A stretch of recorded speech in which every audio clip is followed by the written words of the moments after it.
Chers frères et sœurs, paix et bien dans le nom de notre Seigneur Jésus-Christ.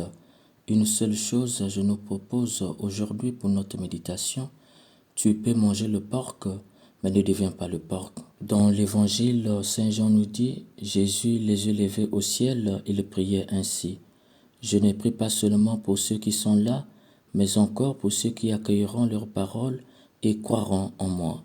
Dans ces fragments, il y a un mot très capital, logos, la parole. Saint Jean a beaucoup médité et a très profondément médité sur le mot logos, la parole.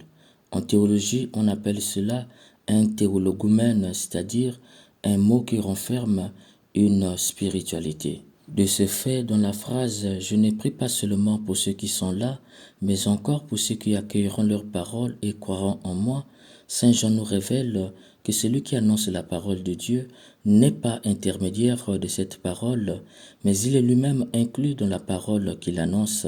C'est très fort ce que Saint Jean nous révèle ici. Jésus est dans la parole puisqu'il est lui-même la parole de Dieu. Cependant, il introduit ses disciples dans la parole qu'ils annoncent. On voit clairement que cette unité avec le Jésus est très forte. Il fait de ses disciples sa parole, de sorte que qui accueille cette parole accueille à la fois Jésus et celui qui annonce cette parole. D'où prêcher la parole de Dieu, c'est toujours prêcher un peu de soi-même. Ainsi, prêcher la parole de Dieu devient une exigence pour les disciples qui doivent se conformer à cette parole qu'ils annoncent. C'est pourquoi, lors de l'ordination diaconale, l'évêque dit au diacre à peine ordonné, « Recevez l'évangile du Christ que vous avez la mission d'annoncer, soyez attentifs à croire à la parole que vous lirez, à enseigner ce que vous avez reçu, à vivre ce que vous aurez enseigné. » L'Église a très bien compris cette exigence, car l'homme qui parle de Dieu doit vivre de cette parole, puisqu'il est introduit dans cette parole qu'il annonce. Du coup, la parole annoncée met l'auditeur en proximité avec celui qui annonce cette parole et les deux sont mis en proximité immédiate avec Dieu. D'où il y a communion entre les trois, Dieu, celui qui annonce la parole, et l'auditeur de cette parole. Pour mieux l'expliquer, Jésus ajoute que tous, ils soient un, comme toi Père, tu es en moi et moi en toi. Qu'il soit un en nous et aussi pour que le monde croie que tu m'as envoyé. Dans ce fragment, l'unité est fondée dans l'habitation. L'être en est énoncé de façon irréversible. Tu es en moi et moi en toi et eux en nous. Ici, Jésus révèle clairement que celui qui annonce la parole de Dieu n'est pas avec Dieu, mais il est en Dieu. Son unité n'est plus fondée sur la proximité, c'est-à-dire avec Dieu, mais son unité est fondée dans l'habitation, c'est-à-dire en Dieu. La personne habite désormais la même maison que Dieu. C'est pourquoi la proposition en inclut l'habitation. Et en incluant l'habitation, elle exclut la proximité. Mes chers frères et sœurs, qui peut parler mieux de la réalité d'une maison? La personne qui habite cette maison. C'est parce qu'il est membre de cette maison qu'il fait corps avec la réalité qu'il explique. C'est la même chose que Jésus révèle ici. C'est pourquoi il dit que leur unité soit parfaite, ainsi le monde saura que tu m'as envoyé et que tu les as aimés. L'unité est parfaite que si et seulement si les disciples habitent cette maison où vit le Père. Ils font entendre par là qu'étant membres de cette maison où vit le Père, comme le Fils Jésus, ils auront accès à la vérité du Père. Ils le connaîtront et pourront devenir à leur tour le logos, c'est-à-dire la parole du Père chez leurs frères et leurs sœurs. Du coup, comme Jésus, ils pourront parler du Père puisqu'ils le connaissent. Nous voyons clairement que Jésus ne garde rien pour lui. Il est le dépouillement total. Il donne tout à l'homme. Lui qui est la parole de Dieu veut que ses amis deviennent eux aussi la parole de Dieu.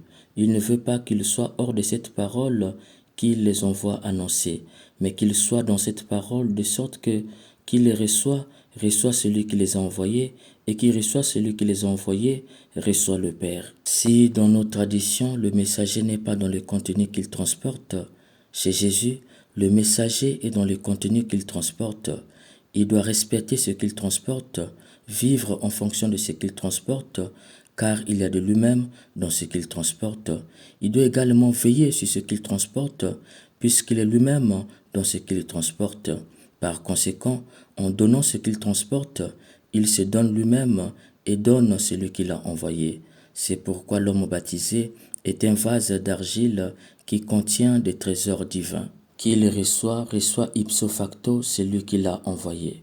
Par ailleurs, Jésus ajoute, « Père, ce que tu m'as donné, je veux que là où je suis et aussi soit avec moi. » Signalant qu'au début de la prière, Jésus parle de Père Saint. Ici, il n'ajoute pas d'adjectif. Pourquoi? Lorsqu'il parle du Père avec un adjectif, Père bon, Père sacré, Père juste, c'est en relation avec les hommes. Lorsqu'il parle sans adjectif, c'est en relation avec lui-même. Jésus révèle que le Père n'a plus rien à démontrer à son Fils. Il le connaît déjà bon, sacré, saint et juste. Pour lui, Jésus, il n'y a plus d'adjectif pour qualifier son Père. C'est nous qui ne le connaissons pas qui avons besoin d'adjectifs. Cela montre que Jésus a une confiance absolue à son Père. Il n'a pas besoin d'adjectifs pour le flatter. Cependant, Jésus lui demande quelque chose. Je veux que là où je suis et aussi soit avec moi. Pour comprendre cela, il nous faut remonter au livre de la Genèse. Lorsque Dieu a envoyé Adam et Ève sur la terre, il avait mis à l'orient du jardin d'Éden les chérubins et la flamme de l'épée tournoyante pour garder le chemin de l'arbre de la vie. Genèse 3, le verset 24. Dans ce passage de la Genèse que nous venons d'entendre, Dieu avait posé un jalon de la résurrection de son Fils. Étant donné que personne ne pouvait franchir ce jardin pour prendre la vie, l'homme était voué à la damnation. Il fallait un homme fort, capable de franchir ce jardin entouré de forces divines pour prendre cette vie. Cet homme, c'est Jésus. Lui seul pouvait prendre cette vie éternelle. C'est pourquoi par sa mort, il a pris cette vie éternelle et l'a donnée aux hommes par sa résurrection. En disant donc à son Père, « Je veux que là où je suis, et aussi soit avec moi », Jésus révèle que par lui, l'homme a désormais accès à cette vie éternelle qu'il avait perdue. En disant « Je veux », Jésus demande à son Père la mort pour les biens des hommes, car en mourant, il prendra cette vie éternelle qui était désormais protégée pour la donner aux hommes. Du coup, par sa résurrection, l'homme a accès à cette vie éternelle et peut donc vivre où Jésus est. C'est pourquoi il ajoute qu'il contemple ma gloire parce que tu m'as aimé avant la création du monde. Il faut entendre par là qu'il sache que je suis cet homme fort qui seul pouvait leur prendre cette vie éternelle que tu avais tenue désormais réservée. Du coup, Jésus se dévoile comme la vie et celui qui donne la vie éternelle. C'est à juste titre qu'il conclut ainsi, « Père juste, le monde ne t'a pas connu, mais moi je t'ai connu, et ils ont reconnu eux aussi que tu m'as envoyé. Je leur ai fait connaître ton nom, et je le ferai connaître encore pour qu'ils aient en eux l'amour dont tu m'as aimé, et que moi aussi je sois en eux. » Ici, le verbe connaître et aimer viennent appuyer le verbe dominant donner. Ces deux verbes connaître et aimer révèlent que Jésus est celui qui donne. Qu'est-ce qu'il donne? Il donne la vie éternelle puisque c'est lui qui nous l'apprend. Or, en donnant la vie éternelle, il redonne à l'homme la valeur qu'il avait perdue. C'est pourquoi Jésus dit, « Je leur ai donné la gloire que tu m'as donnée. » La gloire ici, ce n'est pas une lumière, une clarté éblouissante. La gloire ici, c'est le poids, kavod en hébreu. Il faut entendre par là ce qui est glorieux, pesant, ce qui a de la consistance. En français, on dit qu'un homme a du poids quand on lui reconnaît de la valeur et de l'influence. La gloire d'une personne, c'est son poids d'humanité, c'est sa valeur humaine, ce qui fait qu'elle est réellement une créature de Dieu.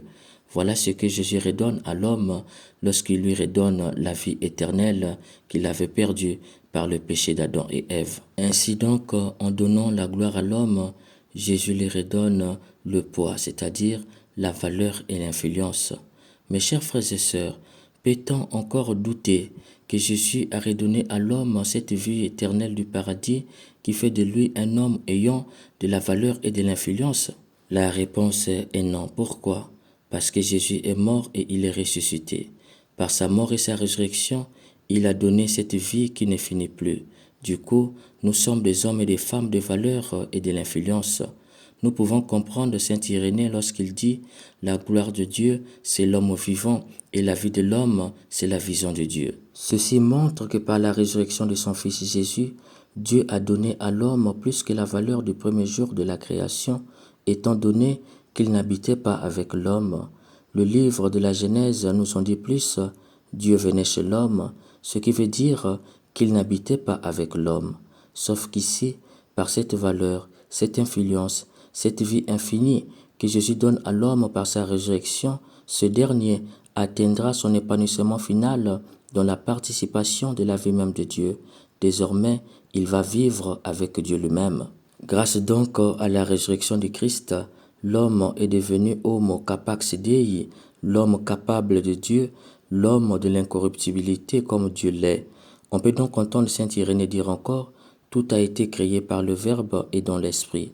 Ce sont les deux mains de Dieu, par elles, l'homme a été fait à l'image et à la ressemblance de Dieu. Il faut entendre par là, l'homme par la résurrection du Christ porte la chair de Jésus et respire du souffle de l'Esprit. Il n'est donc pas n'importe qui, c'est pourquoi il est l'homme de la valeur et de l'influence. Mes chers frères et sœurs, voilà ce à quoi Jésus nous a affranchis par sa mort et sa résurrection. Nous qui étions sans valeur, sans influence, voués à la mort éternelle, désormais nous avions de la valeur et de l'influence. Nous portons le corps, le nom de Jésus et nous respirons le souffle de l'Esprit. Nous sommes faits pour l'incorruptibilité. Tout nous-mêmes est appelé à atteindre le sommet de la plénitude en Dieu. Du fini, nous sommes devenus des infinis. Secundum similitudinem Dei. L'homme est à l'image de Dieu, mais le Fils, l'image de Dieu, s'est fait homme. Du coup, l'homme porte l'inscription de Dieu. C'est pourquoi, baptisé, il est introduit dans la parole de Dieu qu'il annonce. Alors, cher bien-aimé, pourquoi tu vis sans valeur et sans dignité? Pourquoi tu permets qu'un homme fait de tous les hommes comme toi te traite sans valeur? Pourquoi tu donnes les moyens à quiconque de te voir en homme ou en femme sans valeur? N'as-tu pas conscience de la valeur que tu portes aux yeux de Dieu? Si personne ne te l'a pas encore dit, moi je te le dis. Tu as du prix aux yeux de Dieu. Qui te fait dire que tu es sans valeur? Pourquoi tu te vends à vil prix? Pourquoi tu transformes ton corps à une marchandise? Même si tu manges le porc, mais ne deviens pas le porc quand même, car le porc est l'animal qui, après avoir été lavé, retourne dans la boue. Jésus t'a déjà lavé. Il t'a redonné cette valeur d'enfant de Dieu. Tu as de l'influence. Tu es incorruptible. Pourquoi tu retournes vers cet homme ou cette femme qui te traite sans dignité et sans valeur? Sors du complexe d'infériorité. Tu vaux n'importe qui et tu vaux tout le monde. Ne permets pas qu'on marche sur toi. Sache que la valeur d'un homme ou d'une femme ne se résume pas sur la richesse et le pouvoir, mais sur sa capacité à faire sortir les trésors enfouis en lui. Alors va vers toi-même, tu verras que l'Esprit Saint a déposé en toi des trésors inestimables. Ressors-les et mets-les en valeur, tu verras que tu imposeras le respect. Mes chers frères et sœurs, tu peux manger le porc, mais ne deviens pas le porc et refuse d'être traité comme le porc. N'oublie jamais, cher bien-aimé, que tu es le partenaire digne et libre que Dieu avait suscité et sauvé pour engager le dialogue et contracter l'alliance avec lui dans une liberté réciproque. Tu es ce que le grec dit, le prosoton kai prosoton, le vis-à-vis de Dieu. Puisse l'Esprit Saint nous aider à aller au fond de nous pour découvrir et faire sortir les trésors qu'il a enfouis en nous, afin que l'on reconnaisse et respecte la valeur de Dieu que nous sommes. Amen.